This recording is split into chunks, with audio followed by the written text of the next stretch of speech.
Creo que Bitcoin superará los 250.000 para finales de este año o el próximo. ¿Qué va a impulsar eso? Lo que pasará es que el tema de los aranceles será un fracaso y entonces la gente se dará cuenta de que el mundo está dispuesto a negociar y eso lo usa contra China.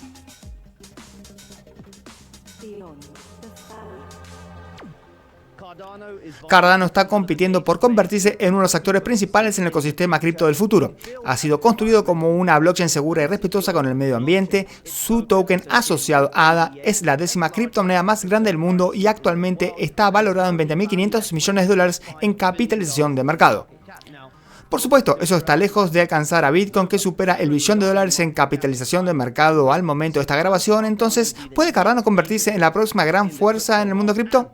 ¿Y qué significa el cambio de administración de Estados Unidos para la industria cripto en general?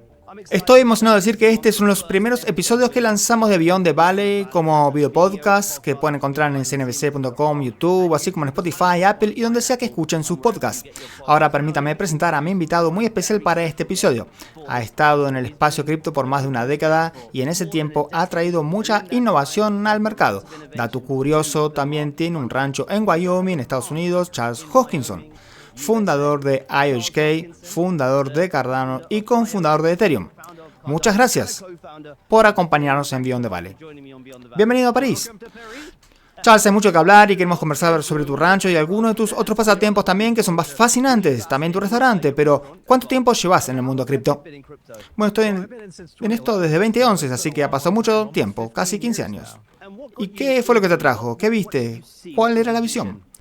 Bueno, me encantaba la criptografía, las matemáticas, me encantaba la política monetaria sólida, como el dinero respaldado en oro. No había nada más además de Bitcoin y cripto que combinara matemáticas, dinero sólido y criptografía. La otra cosa es que no tenía habilidades laborales. Estudié matemáticas, pero no era particularmente bueno en ello, así que dije, ¿sabes qué voy a hacer? Voy a enseñar a la gente sobre criptomonedas y dinero sólido. Y tomé todo este material de Ron Paul que tenía desde 2008 y lo incorporé. Y comencé originalmente con el Bitcoin Education Project y creé una clase llamada Bitcoin o cómo aprendí a dejar de preocuparme y amar cripto. Era una referencia a Peter Sellers, ya sabes, el Dr. Strangelove, y terminé con 70.000 estudiantes y de esos estudiantes surgió mi carrera cripto. Sos el invitado perfecto esta vez, Charles, porque me encanta hacer estos podcasts y siempre aprendo mucho hablando con personas como vos y a nuestros oyentes les encanta aprender sobre estas áreas y Cardano creo que es unas áreas donde quizás haya muchas personas que están siendo introducidas a cripto y no sepan mucho sobre la blockchain, Cardano y lo que aporta. Entonces, ¿podrías explicarlo de forma sencilla? ¿Qué es Cardano? Claro. Yo tiendo a pensar en Cardano en términos de generaciones de criptomonedas. Creo que esta es la forma más fácil para que los nuevos lo entiendan. Usualmente se trata de qué problemas estás tratando de resolver y para quién. En los primeros días, cuando surgió Bitcoin, fue la culminación de un esfuerzo de 30 años por crear una transferencia de valor descentralizada. El objetivo de Bitcoin era ver si podíamos tener un libro contable descentralizado como el email, pero para el dinero solo presionas un botón y envías valor para diferentes personas. Eso fue increíble porque no sabemos si era posible, pero en 2009 Satoshi lo demostró. Pero lo que pasa con cada generación es que al principio te entusiasmas mucho, pero después de algunos años te aburrís y decís, quiero más. Como cuando salió el iPhone. Al principio era increíble y 6 meses después preguntabas, ¿y qué hay más? Entonces, la siguiente generación comenzó alrededor de 2013 con la revolución de los contratos inteligentes, donde dijimos, necesitamos programabilidad con estos libros contables. No solo se trataba de mover bitcoins, queríamos contratos inteligentes, la capacidad de tener DeFi, NFTs y todas estas cosas. Es como cuando JavaScript llevó a los navegadores, pasamos de páginas HTML estáticas a tener Amazon, Facebook, YouTube y otras experiencias. Esa fue la segunda generación y fue muy emocionante y divertida. Pero casi inmediatamente nos dimos cuenta de que había 3 problemas muy difíciles de resolver y que requerían una nueva generación. Uno era la escalabilidad, la interoperabilidad y gobernanza. Sobre la escalabilidad, Ethereum es muy caro de operar, la gente quería que a medida que ganabas usuarios, el costo por usuario se mantuviera igual. BitTorrent tiene esto, mientras más gente descarga la película, más rápido se descarga. En cripto, mientras más gente usa la red, más lenta y cara se vuelve. Así que no es escalable desde esa perspectiva.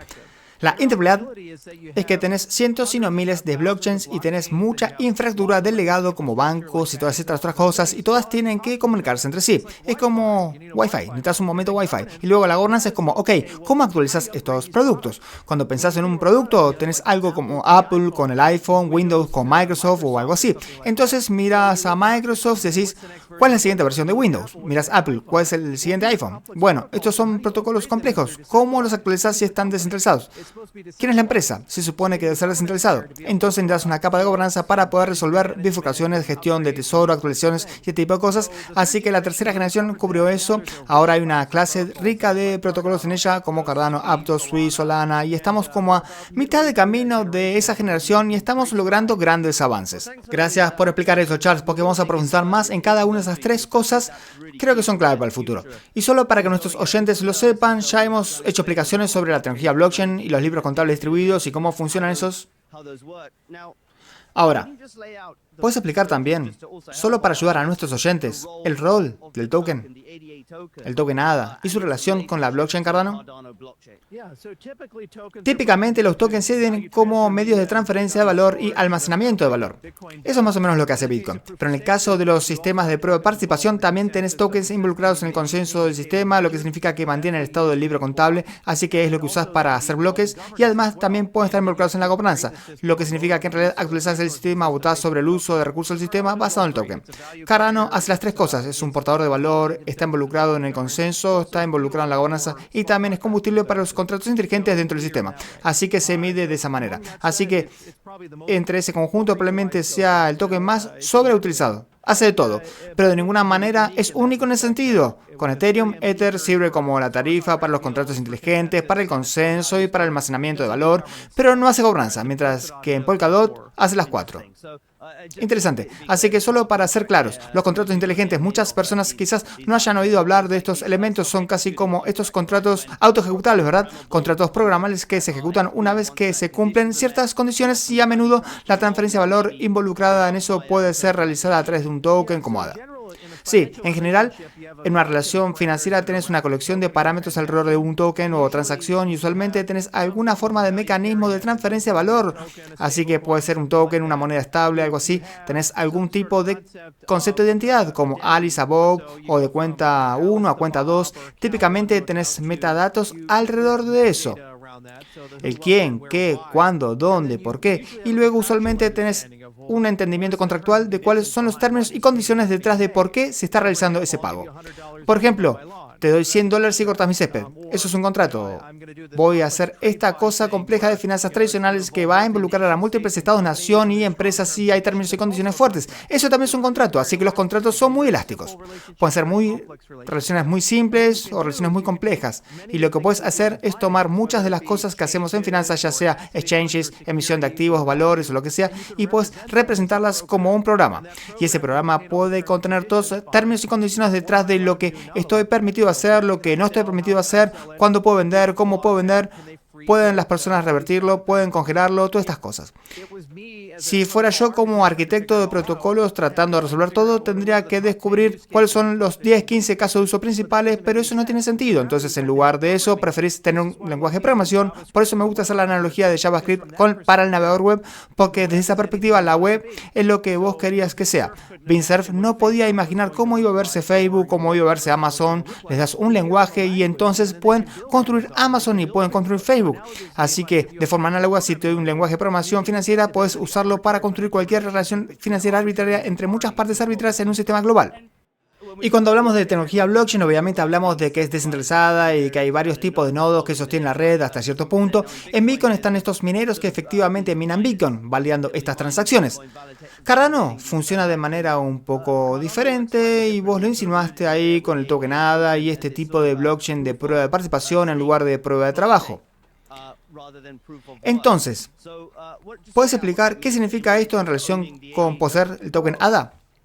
Bueno, no importa si sos prueba de trabajo, prueba de participación o prueba de lo que sea. Hay 3 pasos básicos que todos los protocolos de consenso hacen. Primero, tenés que elegir un ganador, alguien a cargo de avanzar el estado de la red. Entonces, lo que pasa con tu red es que tenés toda esta actividad ocurriendo y va un tipo de cubo pendiente como que alguien necesita procesar eso y entonces alguien tiene que estar a cargo de agrupar todo eso para hacer un bloque, para básicamente mover la red hacia un nuevo estado.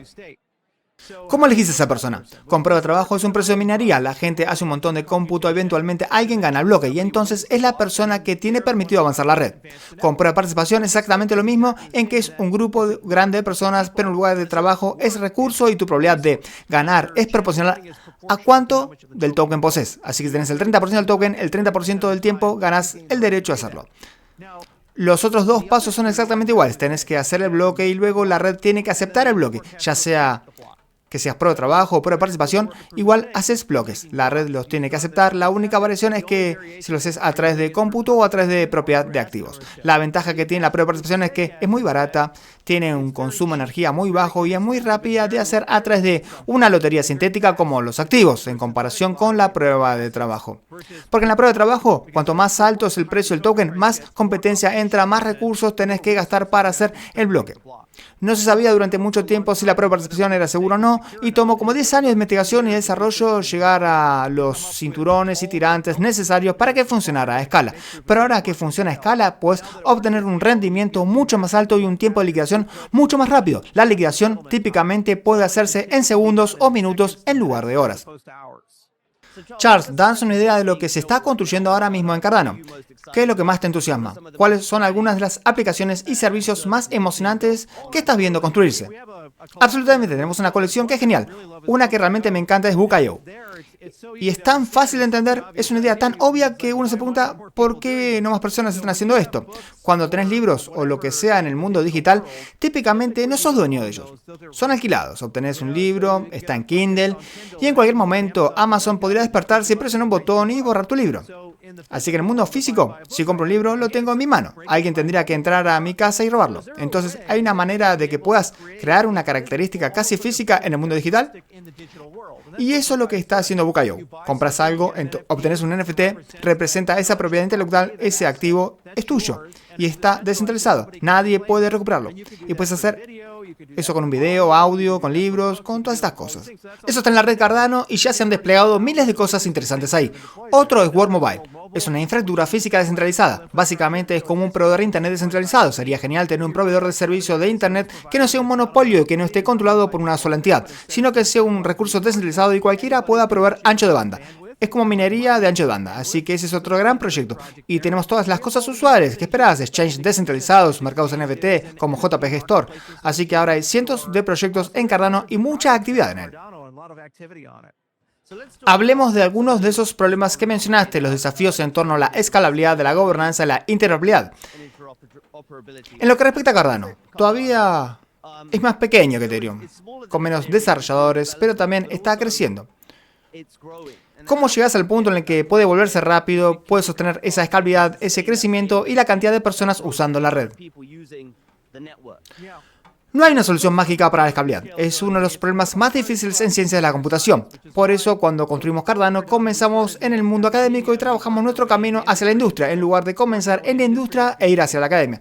Tenemos laboratorios en todo el mundo, uno en Stanford, uno en Carnegie Mellon, Universidad de Wyoming, Edimburgo, Instituto de Tecnología de Tokio, y hemos trabajado con 168 científicos y publicado 240 artículos académicos, más de 10.000 citas en el portafolio.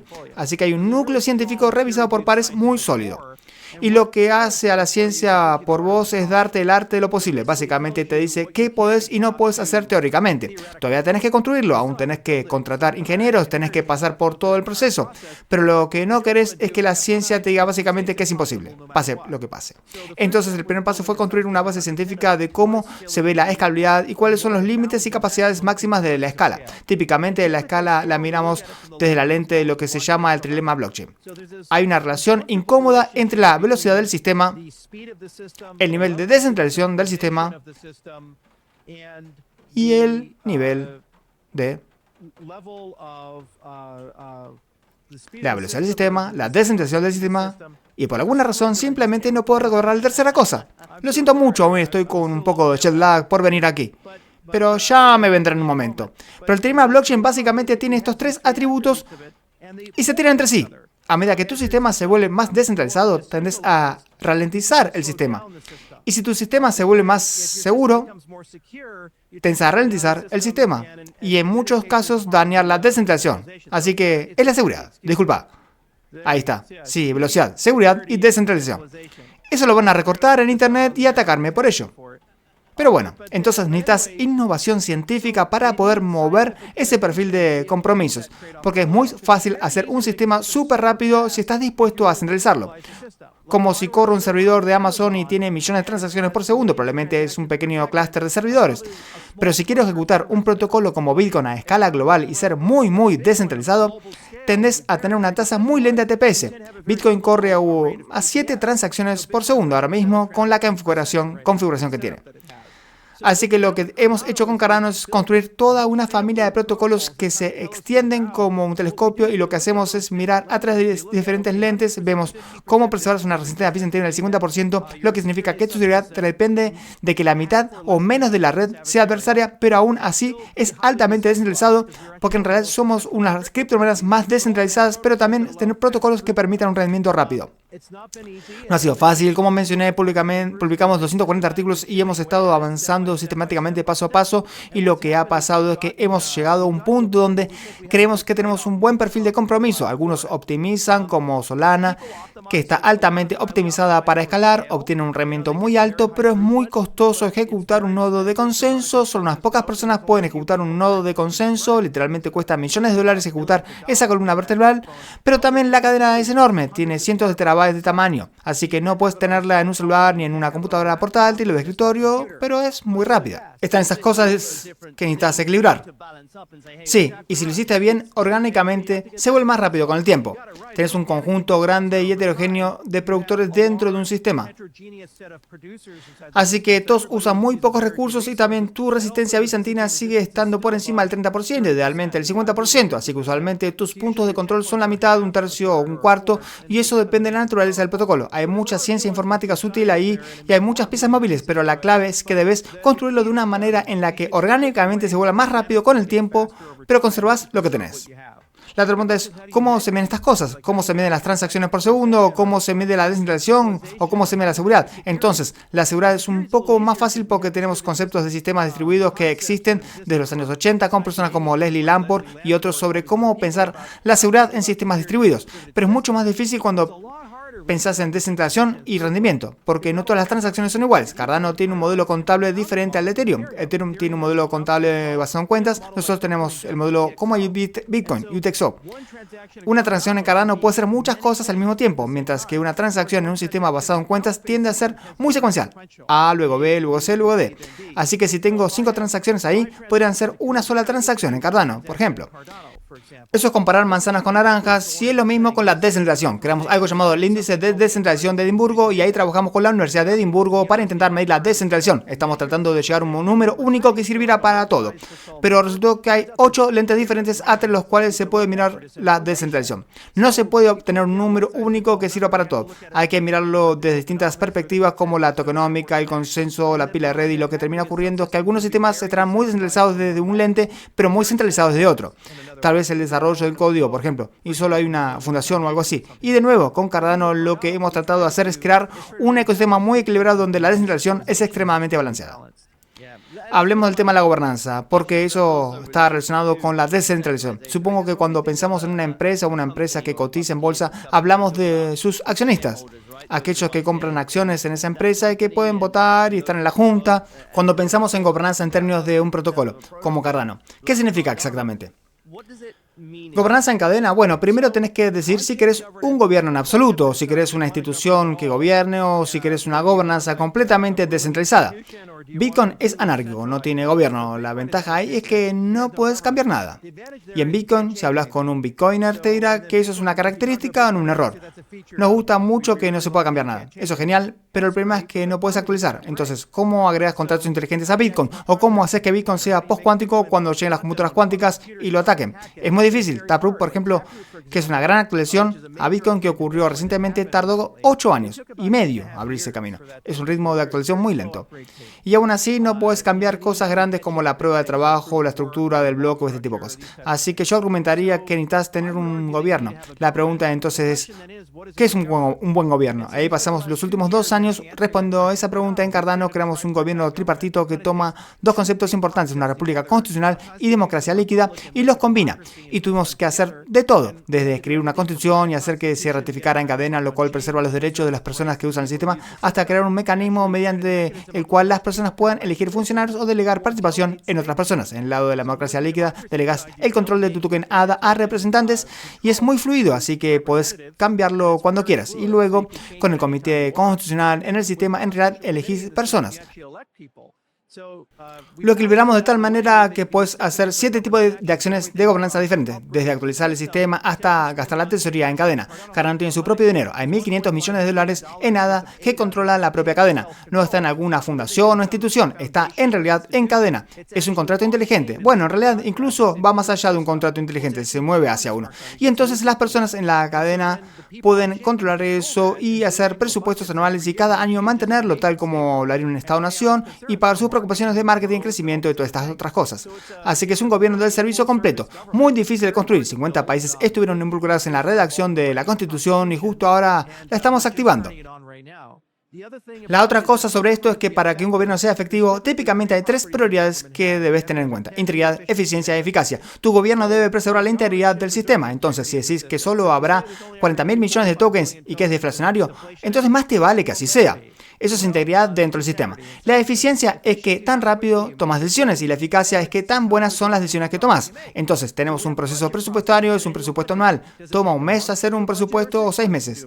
Esa es la eficiencia y el presupuesto está gastando dinero en las personas adecuadas, hay mucho desperdicio, fraude y abuso o hay muchos buenos resultados. Esa es la efectividad del sistema. Así que todo gobierno, ya sea tu club de scouts o lógica local o Estados Unidos de América o Unión Europea, se califica de esta manera. Preserva y protege tus instituciones y si su constitución, es decir, la integridad del sistema, toma buenas decisiones y toma buenas decisiones rápidamente. Ahora que tenemos el gobierno, estamos viendo eso, pero creo que es la mayor ventaja competitiva que Cardano tiene sobre cualquier otro ecosistema, porque toda la tecnología se vuelve una mercancía. Mira ChatGPT, sale, es revolucionario, todos dicen, wow, es increíble. Y ahora tenemos Cloud, Llama, Grok y otras 5.000 cosas. Y ChatGPT, por muy bueno que sea, ya no parece tan mágico como antes, y eso es simplemente la tecnología. De manera similar, cualquiera puede escribir un protocolo escalable, especialmente después de que alguien lo descubra, o puede escribir un mejor lenguaje de contratos inteligentes. La gobernanza es muy difícil de replicar. ¿Sabéis la diferencia entre un gobierno sólido y estable y un gobierno inestable que no tiene Estado de Derecho? Entonces, para Cardano, hay un presidente. ¿Cómo se ve eso en términos de las estructuras más tradicionales de gobierno que tenemos en el mundo? Lo genial de Cardano es que no tiene una función ejecutiva, así que somos bastante locos en ese sentido. La democracia líquida es como conseguir delegados que tienen poder de voto sobre las cosas, pero cualquiera puede convertirse en uno y la gente puede delegar en ellos. Y luego hay representantes elegidos, pero ellos tienen más funciones legislativas y de supervisión judicial, pero no hay presidente, así que está completamente descentralizado desde ese punto de vista. Y entonces algunas personas piensan que necesitas una función ejecutiva fuerte y lo genial es que podemos ponerlo a prueba y experimentar. Cardano hace una especie de laboratorio para una nueva generación de gobiernos donde el poder está en la base en lugar de la cima. Y no necesitas instituciones fuertes ni una función ejecutiva fuerte para ello. Pero hay muchas piezas móviles y podríamos pasar 3 o 4 horas hablando de eso. Pero en resumen, es unas joyas de la corona. Diría que el modelo UTXO extendido es unas joyas de la corona, Ouroboros, nuestro protocolo de prueba de participación y la gobernanza son las otras joyas de corona que la hacen realmente especial. Y solo la pieza final del rompecabezas mencionaste antes, Charles, el tema de la interoperabilidad, esta idea de que diferentes protocolos y blockchain trabajen entre sí para el futuro de la industria. ¿Cómo se logra eso? Entonces, la interoperabilidad, la parte frustrante de esto es que hay una cuestión tecnológica y una cuestión de estándares. Entonces, la cuestión tecnológica es, ¿qué necesitas para poder comunicarte de forma segura con otros sistemas? Porque ya sabes, si tenés 2 blockchains, digamos Bitcoin y Cardano.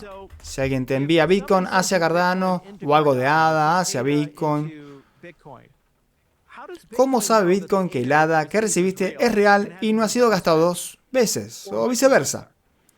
Entonces la forma ingenua de hacerlo es que encendés tu computadora y tenés un nodo completo de Bitcoin y un nodo completo de Cardano, y eso requiere muchos recursos para ejecutarse. Pero ¿qué pasa si hay 1000 blockchains? ¿Vas a tener 1000 nodos completos corriendo todo el sistema? Eso no tiene sentido. Entonces la primera pregunta de Intraplay de tecnología es: ¿cómo genero una prueba de que cuando envío mi Bitcoin de Bitcoin a Cardano o mi ADA de Cardano a Bitcoin, cuando la otra persona lo recibe, puedo usar esa prueba para verificar que las monedas son reales y no han sido gastadas dos veces?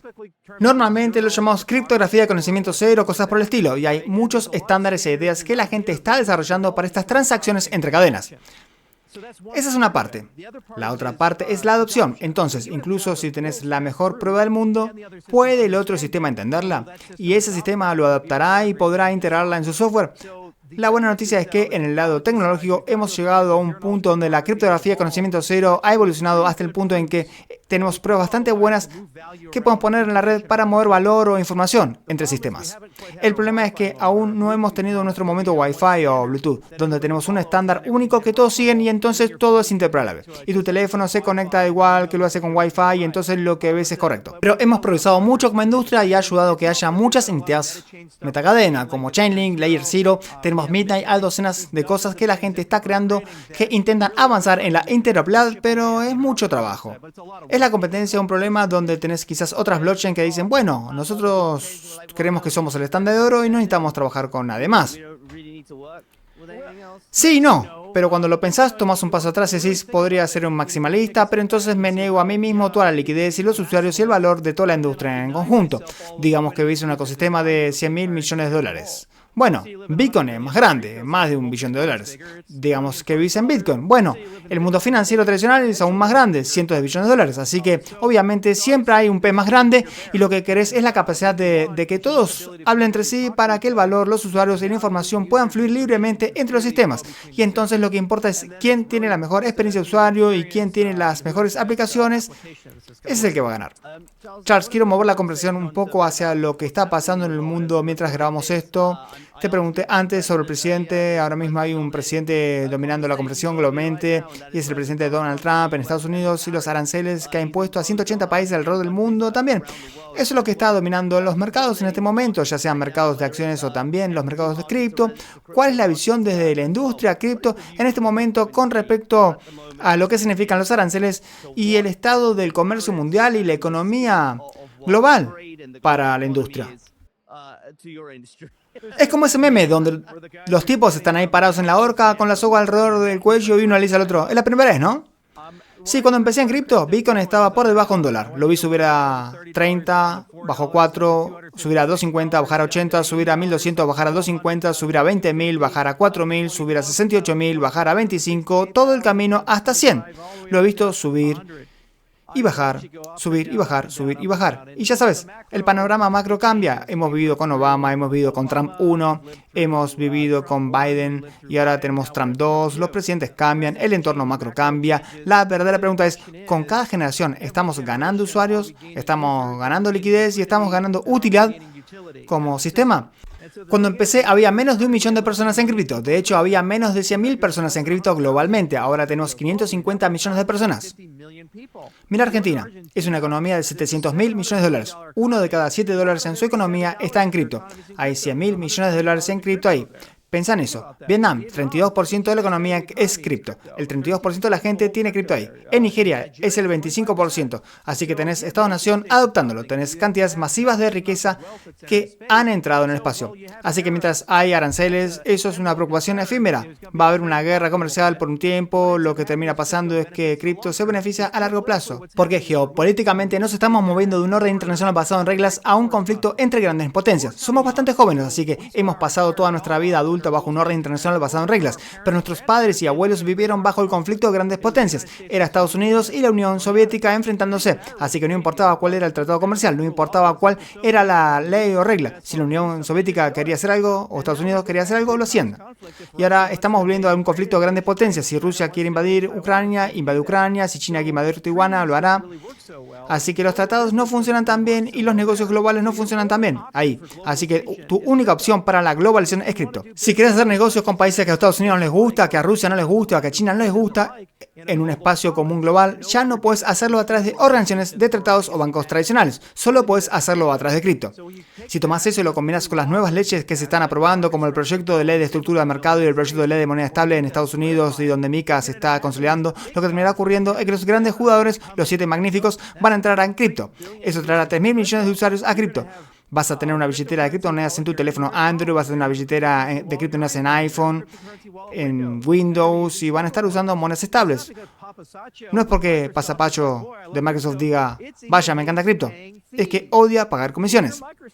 Si sos Microsoft y tenés gente en 150 países y odias que un banco local en Bangladesh o Pakistán o algún lugar te cobre el 5% o 10%, querés deshacerte de todo eso. Así que, ¿por qué no pagarles en monedas estables de Windows a Windows? Y vos sos tu propio banco. Además, si ellos emiten ese token, pueden despertarse como lo hace Tether y ganar 20, 30 mil millones al año en rendimiento por bonos del tesoro. Así que Microsoft quiere estar en ese mercado. Facebook lo intentó y fue regulado fuera de él. Volverán una vez que esté aprobado el proyecto de ley de monedas estables. Así que cuando miras el panorama macro y lo amplias, somos una fuerza dominante en un conflicto de grandes potencias y somos la fuerza dominante de los 7 magníficos uniéndose. Y también la revolución de activos del mundo real va a ser enorme. Son 10 billones de dólares que van a entrar a las criptomonedas. ¿Crees que el proyecto de ley de monedas estables que actualmente está en proceso legislativo en Estados Unidos podría desbloquear mucho valor y particularmente atraer a los 7 magníficos para comprar monedas estables, transaccionar en monedas estables o incluso meter las suyas propias? Porque todo lo que tienen que hacer es comprar un banco. Y si es una compañía de $1 billón, es algo fácil. Pueden fundar un Speedy Bank en Wyoming. Dijiste que Facebook lo intentó con Libra. Quieren hacer esto porque tiene mucho sentido. Quieren convertir cada app de mensajería en un sistema de pagos porque también reduce la fricción en la venta de productos, microtransacciones. Si sos Xbox Live o algo así, ¿por qué tenés puntos? ¿Por qué no simplemente presionar un botón y dar una propina o una plataforma de streaming en YouTube? ¿No sería bueno que puedas dar propinas a un streamer de YouTube y que el 20% vaya a YouTube? Ellos quieren eso, lo quieren mucho. X va a hacer lo mismo. Están obteniendo todas las licencias, así que cientos de millones, si no miles de millones, vendrán atrás de eso y ese proyecto de ley de moneda estable se aprobará en los 2 o 3 meses, así que nos estamos moviendo rápido. Volviendo un poco a donde estamos ahora, ¿no crees que nos dirigimos hacia otro cripto invierno? No. Creo que Bitcoin estará por encima de $250.000 a finales de este año o el próximo. ¿Qué lo va a impulsar? Lo que pasará es que el tema de los aranceles será un fracaso y entonces la gente se dará cuenta de que el mundo está dispuesto a negociar y en realidad es solo Estados Unidos contra China. Y mucha gente estará de nuestro lado, otro lado de China, los mercados se estabilizarán un poco y se acostumbrarán a la nueva normalidad. Luego la Fed bajará las tasas de interés y entonces habrá mucho dinero rápido y barato y eso se volcará en cripto porque será reactivado por el proyecto de ley de estructura de mercado, los 7 magníficos entrando y el proyecto de moneda estable, así que se va a estancar probablemente durante los próximos 3 a 5 meses y luego habrá una gran ola de interés especulativo que llegará probablemente en agosto o septiembre a los mercados y eso durará otros 6 o 12 meses. ¿Pero crees que la Fed tiene margen para actuar si estos aranceles causan más inflación en Estados Unidos? Por supuesto que pueden hacer lo que quieran, es la Fed.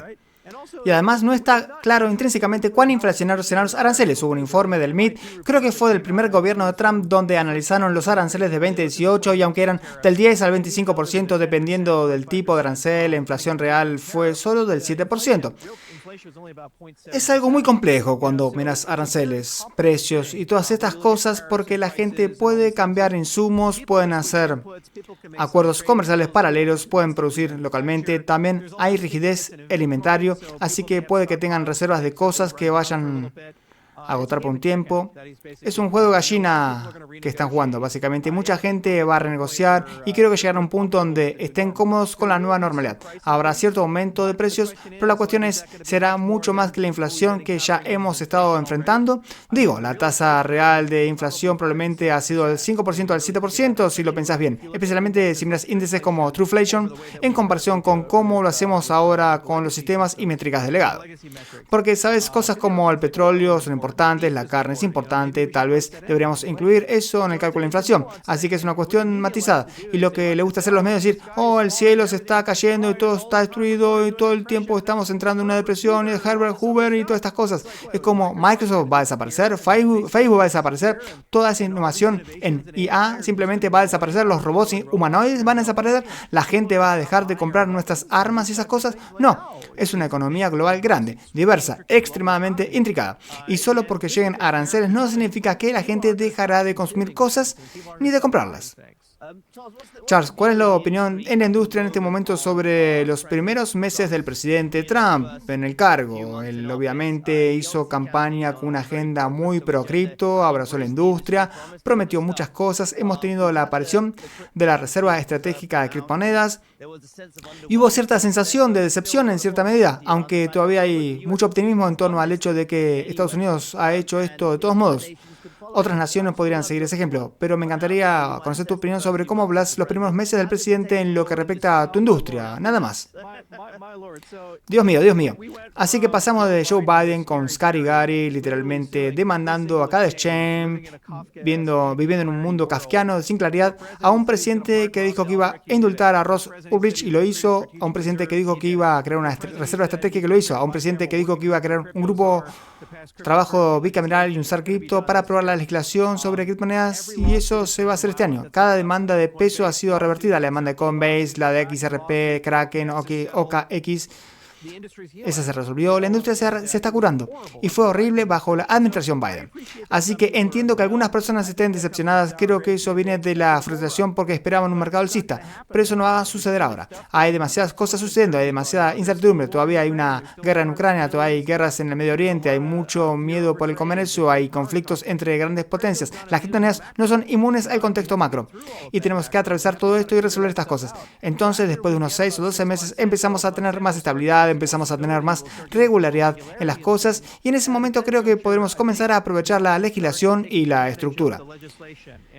En cuanto a la Reserva de Estados Unidos, pasar de vamos a deshacernos de 212.000 bitcoins y que el gobierno esté en contra de cripto y que ahora el gobierno vaya a mantenernos y trate de encontrar un marco legislativo para comprarlos en los próximos 3 a 5 años, eso es un gran avance. Así que no sé qué más quiere la gente de esto. Es tan bueno como puede ser. Un momento cuando se discutía la Reserva Estratégica donde ADA y otras criptomonedas fueron nombradas como potenciales para la reserva estratégica, pero eso no se materializó. ¿Cómo surgió esa conversación? No tengo idea. Me desperté un domingo con 150 mensajes en mi teléfono y me decían, felicidades, debes ser el susurrador de Trump. Yo dije, Dios mío, ¿qué hice? Y me dijeron, ADA está en la reserva. Y dije, ¿qué?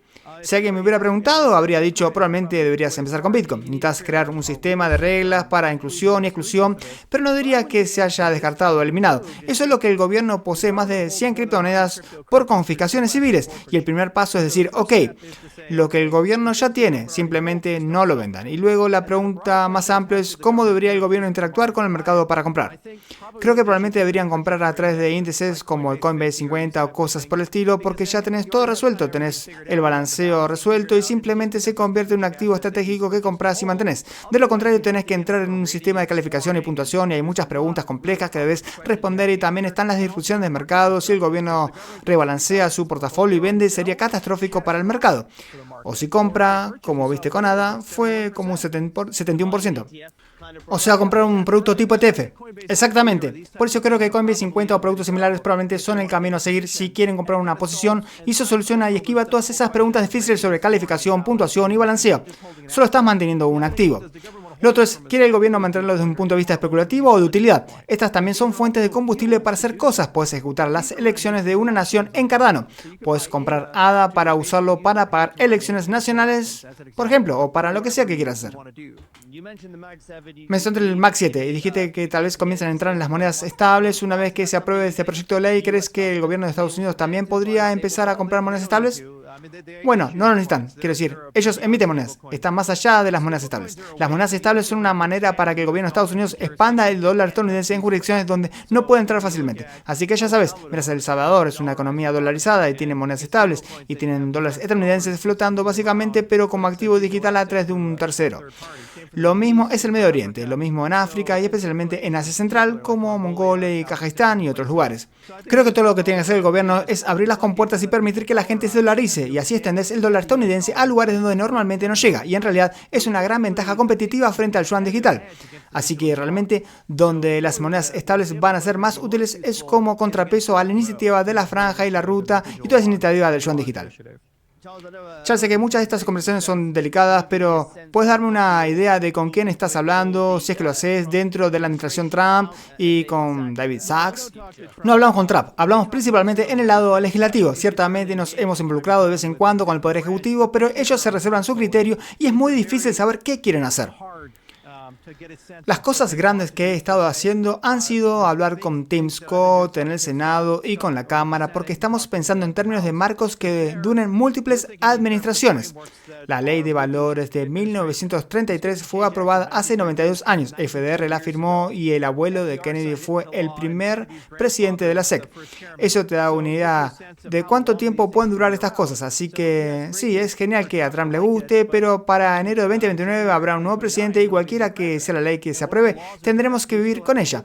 Y ese nuevo presidente estará sujeto a ella. Así que muchos de nuestros esfuerzos han estado en el lado legislativo. Estamos armando un grupo de trabajo legislativo para eso y hemos tenido muchas conversaciones extensas, y la gran revisión va a ser sobre el proyecto de ley de estructura de mercado. Eso viene justo después del proyecto de ley de monedas estables. Y ahí es todo si es un valor, una mercancía, si quieren hacer una reserva, cuál será la política fiscal y todo eso. Se ha dicho mucho, como sin impuestos para las cripto de USA y cosas por el estilo, y ahí es donde las grandes palabras tienen que traducirse en legislación real y ley real. Ahí es donde la teoría se encuentra con la práctica. Es algo muy complicado. Charles, hablaste mucho sobre la utilidad de Cardano y ADA. ¿Puedo hablar rápidamente de Bitcoin, ya que mencionaste que crees que podría llegar a 250.000 en el futuro? ¿Crees, dado lo que estamos viendo en términos de desarrollo tecnológico y algunas de estas otras blockchains y en Cardano, que Bitcoin tiene un futuro? Sí, antes pensaba que no, pero cuando llegó Taproot y llegó Bitcoin DeFi, Bitcoin ahora tiene la capacidad de generar rendimiento porque la gente puede accionar un interruptor, pueden activar DeFi en Bitcoin y obtener rendimiento de su Bitcoin. Los Estado-Nación están comprando Bitcoin, los ETF están comprando Bitcoin, hay demasiado interés minorista, hay demasiada liquidez estructural. La pregunta es si pueden obtener una capa de contratos inteligentes y gracias a Taproot pueden. Así que Cardano está jugando muy agresivamente con Bitcoin DeFi. Estamos intentando hacer el modo DeFi para Bitcoin, pero hay otros que también lo persiguen, como Stacks y decenas de otros proyectos. Ya hay 5.8 mil millones en TVL desde el lado de Bitcoin, y ni siquiera lo están intentando. Así que cuando actives esa palanca y obtengas 5 o 10% del suministro involucrado de eso, el TVL será más grande que la valorización de mercado completa de Solana o incluso potencialmente de Ethereum. Es una oportunidad de mercado 4 veces más grande que Ethereum y Solana. Así que creo que tendrá que hacerse a través de capas 2 y otros sistemas, pero Bitcoin lo hará porque la gente quiere el dinero. Charles, para cerrar esta conversación, quiero dedicar un poco de tiempo a hablar sobre vos mismo y las lecciones que has aprendido en más de una década en esta industria. No necesitamos entrar en muchas de las historias de las que ya has hablado públicamente sobre Ethereum y los equipos de fundadores ahí y los intercambios públicos que has tenido con esos equipos, pero me encantaría conocer tus pensamientos sobre lo que has aprendido a través de todo este proceso y tus sentimientos actuales hacia ese equipo, hacia el proyecto, hacia la tecnología para el futuro. Creo que lo número uno es que los principios importan. Si quieres sobrevivir en esta industria, no puedes enfocarte en el precio. Tienes que enfocarte en la utilidad y en los principios. Y tienes que pensar generacionalmente. Siempre tienes que estar preguntándote cuál es el próximo paso, el próximo movimiento. Fui lo suficientemente afortunado de estar en la parte intermedia de la primera generación. Y ahí se trataba solo de adopción y educación. Así que inicié el proyecto educativo de Bitcoin y me apoyé en eso. Luego entré y ayudé a establecer la segunda generación, que fueron los contratos inteligentes.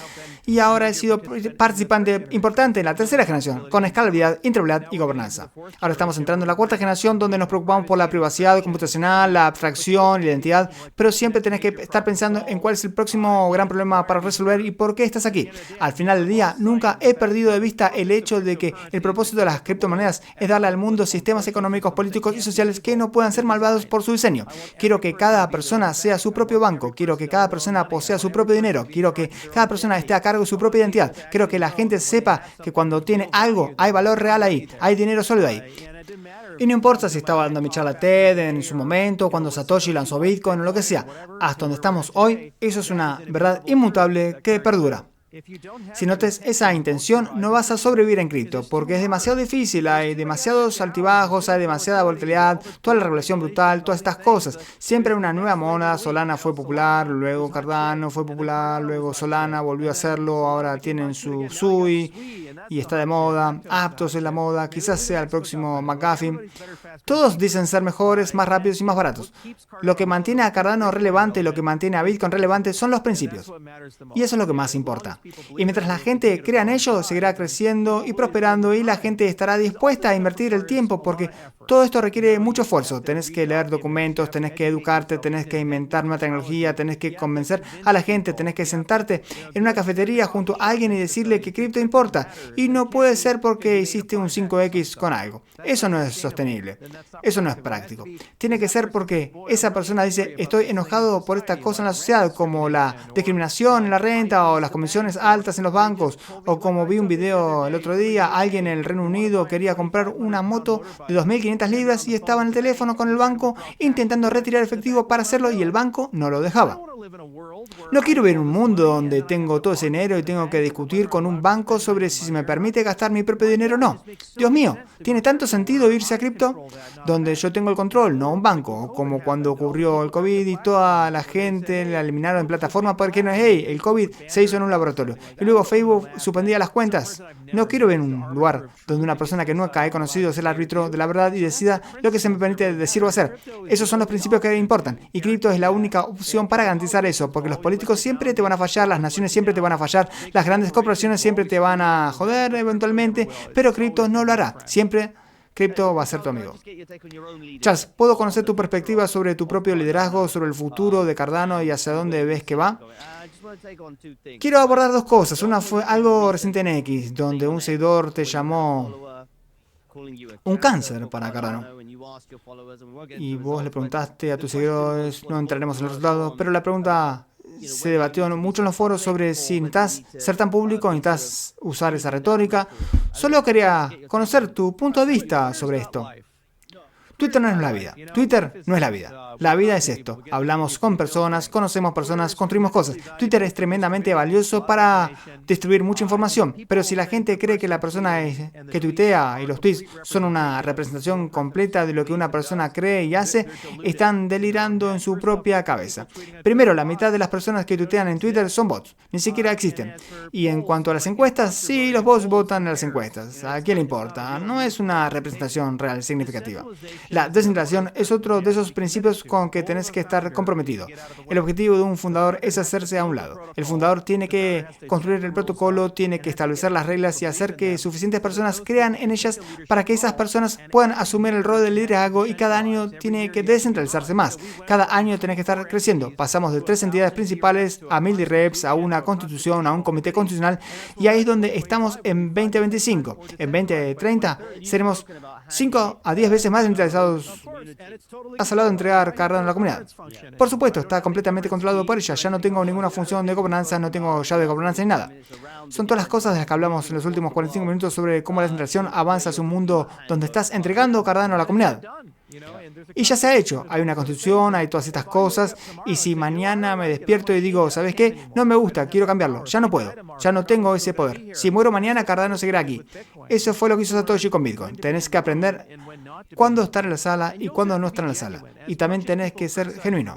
Por mucho que critiquen la retórica, la gente sabe quién soy y sabe en qué creo y por qué lucho. Conocen mi personalidad, saben que lucho.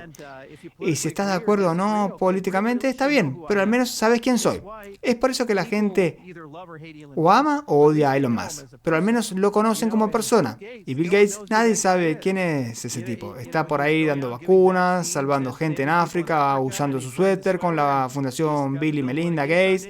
Y todos dicen, hey, quiere matarnos. Y a algunos le cae bien, pero simplemente hay una falta de autenticidad porque todo está fabricado en un laboratorio con gente de relaciones públicas, está altamente pulido y cada palabra es probada y medida. Debo decir esta frase o esta otra. Sabes que no estás recibiendo a una persona real, estás recibiendo a una persona fabricada. Mientras que con Musk estás recibiendo a la persona real. Recibes opiniones impulsivas con él, para bien o para mal, así es él. Y sin embargo a la gente confía en él, está perforando cráneos y metiendo cables en el cerebro con Neuralink y aún así la gente confía en él para hacer eso. Algunos lo odian, otros lo aman, pero al menos es auténtico. Y creo que es la única manera en la que puede ser hoy en día.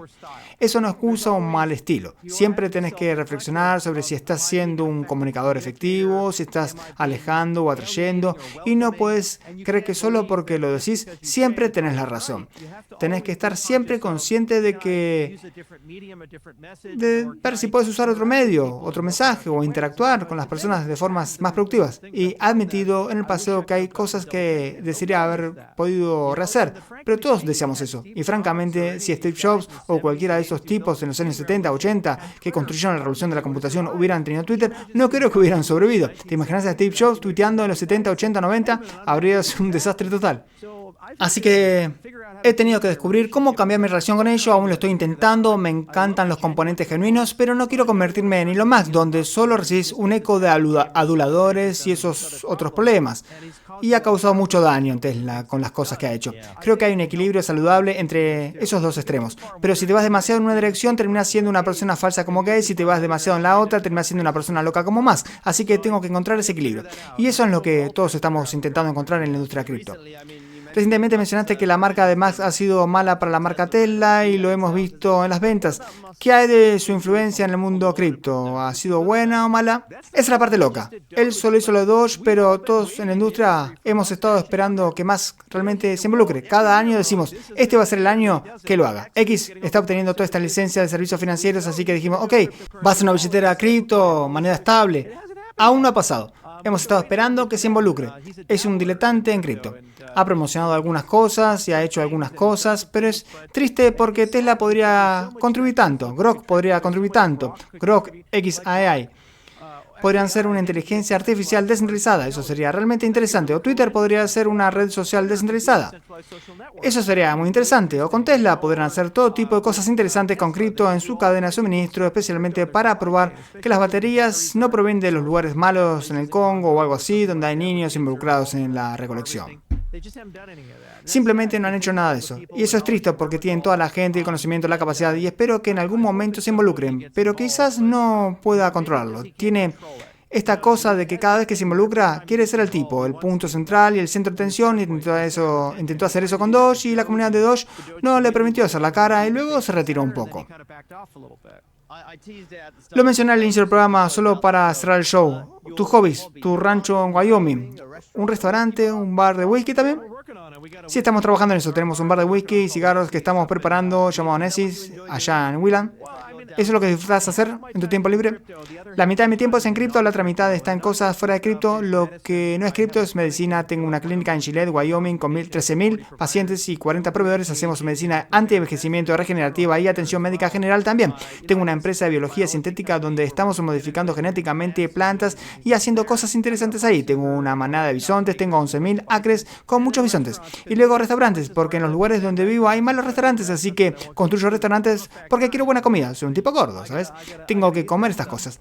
Pero tenés que mantenerlo vivo. Estoy tan interesado en la conciencia humana, las interfaces cerebro-computadora, la metafísica y el esoterismo, como lo estoy en cripto o en medicina. Y la sociedad debería premiar a la gente por eso. Lo único en que los europeos nos ganan a los estadounidenses es que tiene este gran legado de polimata, como Leibniz o Da Vinci o quien sea, que aprendía muchas cosas sobre temas diferentes y eras considerado una persona completa si hacías eso. mientras que en USA solo adoptamos la hiperespecialización.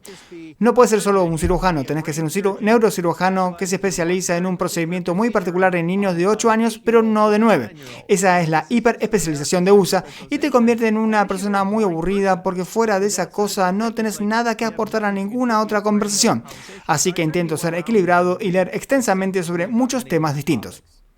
Charles, ha sido un placer conocerte, hablar con vos. Gracias por ser tan generoso con tu tiempo. Ha sido muy divertido.